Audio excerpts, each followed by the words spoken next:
नमस्कार दोस्तों, स्वागत है मेरे चैनल में आप लोगों का। तो मेरे जितने बड़े भाई बहन और माता पिता हैं मैं उनको प्रणाम करना चाहती हूँ। और मैं आप लोगों को एक बहुत ही प्यारा मंडप गारी गीत सुना रही हूँ। जब दूल्हा खिचड़ी खाते हैं तब का गीत है। मेरा गाना अच्छा लगे तो वीडियो को लाइक शेयर सब्सक्राइब जरूर करें और प्लीज़ मेरे चैनल को आप लोग ज़्यादा से ज़्यादा सपोर्ट करें। धन्यवाद। खाला खाला खाला खाला ए दुल्हा राखल खिचड़ी खाला खाला खाला खाला ए दुल्हा राखल खिचड़ी खाला खाला।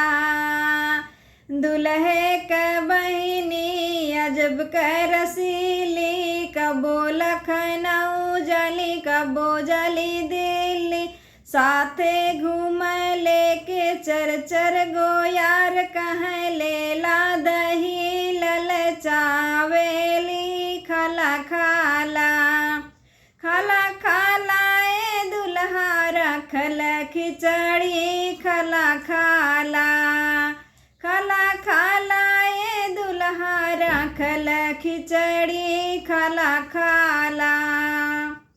समधी क बहिनी अजब रसीली, कबो लखनऊ जली कबो जली दिल्ली, साथे घूम लेके चर चर गोयार कह लेला दही ललचावेली खाला खाला खाला खाला ये दुल्हा रखल खिचड़ी खाला खाला खाला खाला ए दुल्हा रखल खिचड़ी खाला खाला।